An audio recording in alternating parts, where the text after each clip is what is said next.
ब्राह्मण खानदान में जन्म लिया था, इसलिए एक लगाव था हिंदू धर्म से। गहराई से हिंदू धर्म पढ़ने के बाद गर्व हुआ कि मैं एक हिंदू। जात पात तकियानुसी चीजों के खिलाफ मैं सदा लड़ता आया हूँ, चाहे वो कोई भी धर्म क्यों ना हो। दादा भाई, विवेकानंद, गोखले, इन सबको मैंने खूब गहराई से पढ़ा, लेकिन यदि किसी को सबसे ज्यादा गहराई से पढ़ा तो वो गांधी थे। बचपन से एक ही चीज सीखी थी कि मैं एक हिंदू हूं। एक ही चीज सीखी थी, समाज के एक बहुमत के लिए लड़ना। 30 करोड़ हिंदुओं के लिए लड़ना। अहिंसा का नारा लेके कांग्रेस पे गांधी का पूर्ण प्रभुत्व हो चुका था। कोई भी समझदार आदमी अहिंसा के नारे में आ सकता था। गांधी ने कोई नई बात नहीं कही थी। मानवता हमेशा अहिंसा का साथ देती है, लेकिन मैं इस बात को नहीं मान सकता कि हिंसा एक पाप है। राम ने रावण को मारा था,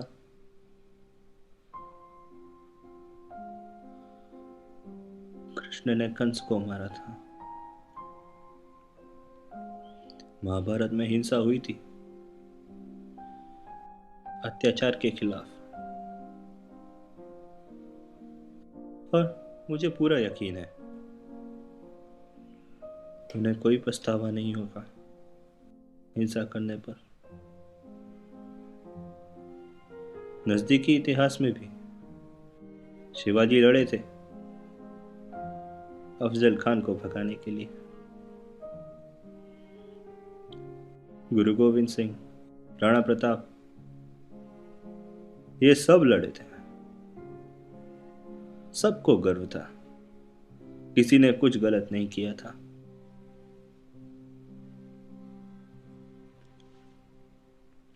लेकिन नहीं, गांधी के लिए तो हिंसा एक पाप थी। गांधी अहिंसा के प्रति इतने रूढ़िवादी हो गए थे कि जाने अनजाने में वो अहिंसा से हिंसा करते थे। देश पर आने वाली तमाम विपदाओं के लिए गांधी जिम्मेदार थे। गांधी ही जिम्मेदार थे।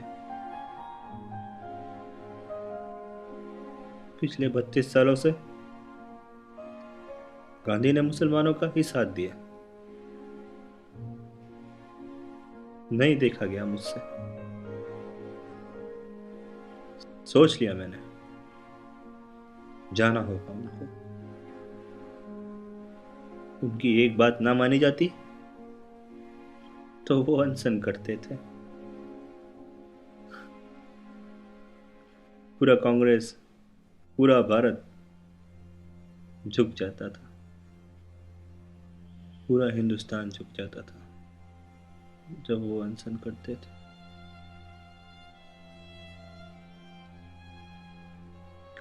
गांधी मानते थे सत्याग्रह की हार नहीं होती।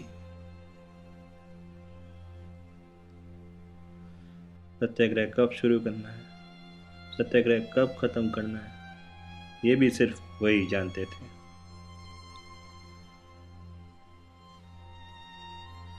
सत्याग्रह की परिभाषा भी सिर्फ गांधी को ही पता थी।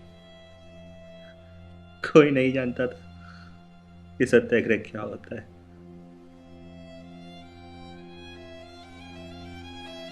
कोई गांधी के खिलाफ नहीं जाता था, कोई नहीं। गांधी खुद ही न्यायाधीश थे और खुद ही न्यायालय थे।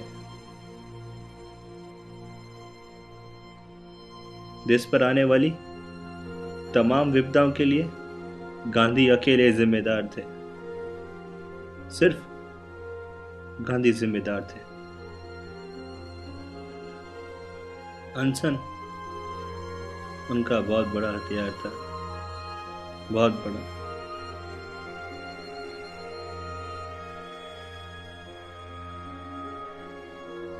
मुस्लिम लीग का इतना प्रभुत्व बढ़ गया था, कराची से बंगाल तक लाखों हिंदू मारे जा रहे थे। गांधी कभी उनके लिए अनशन पर नहीं बैठे, कभी नहीं। कैसे भूलूं मैं जब उन कुछ शरणार्थियों के लिए गांधी अनशन पर बैठ गए थे, जब दिल्ली की मस्जिद में शरण लिए थे।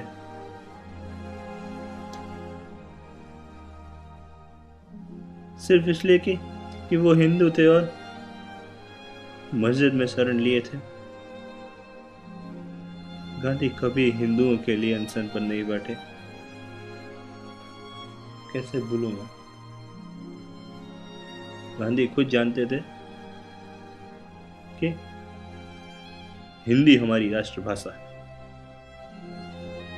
वो खुद प्रचार करते थे। मुसलमानों को मंजूर नहीं था, विरोध किया उन्होंने कहा हिंदुस्तानी हमारी राष्ट्रभाषा होनी चाहिए। मान गए। अब भला हिंदी शब्द को सुने, हिंदुस्तानी नाम का कोई अक्षर था ही नहीं, फिर गांधी मान गए। फिर भी गांधी जानते थे कि वो गलत कर रहे हैं, बार बार हिंदुओं के साथ गलत कर रहे हैं। नहीं देखा जाता था मुझसे।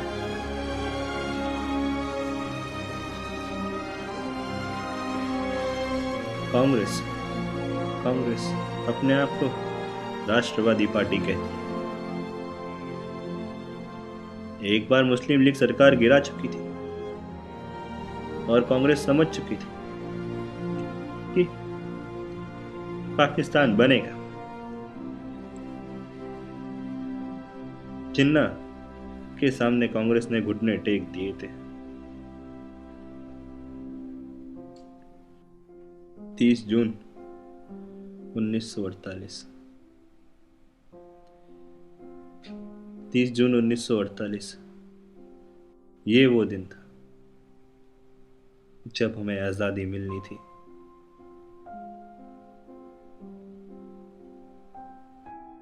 लेकिन 10 महीने पहले 10 महीने पहले ही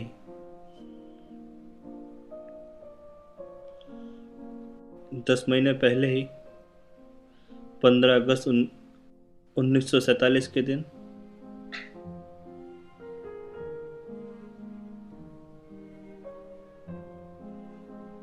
मेरे देश के 1/3 हिस्से को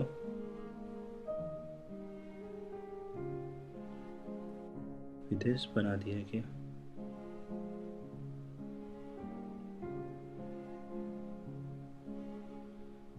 नहीं देखा गया मुझसे, नहीं देखा गया। और sir Lord viceroy Mountbatten Congress के लिए सबसे महान वाइसरॉय बन गए। देश को 1/3 हिस्से में बांटने के बाद वो उन्हें सबसे महान वाइसरॉय कहते हैं। नहीं देखा क्या उससे।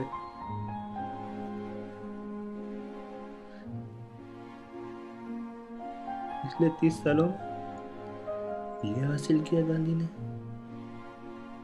बांट दिया देश को। नेहरू के सामने दस्तखत हुए, गांधी जिम्मेदार थे देश के बंटवारे के लिए। गांधी जिम्मेदार थे देश के बंटवारे के लिए।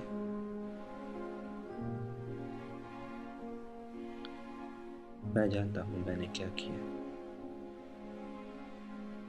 मैं जानता हूं मैंने अपना वर्तमान बर्बाद कर लिया। मैं जानता हूं भविष्य भी मैंने बर्बाद कर लिया। भविष्य में भी लोग मुझे गालियां देंगे। मुझ पे कोई रहम नहीं करो।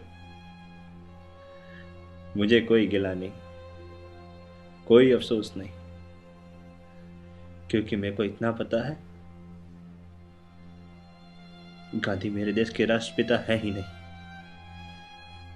उन्होंने पाकिस्तान को जन्म दिया।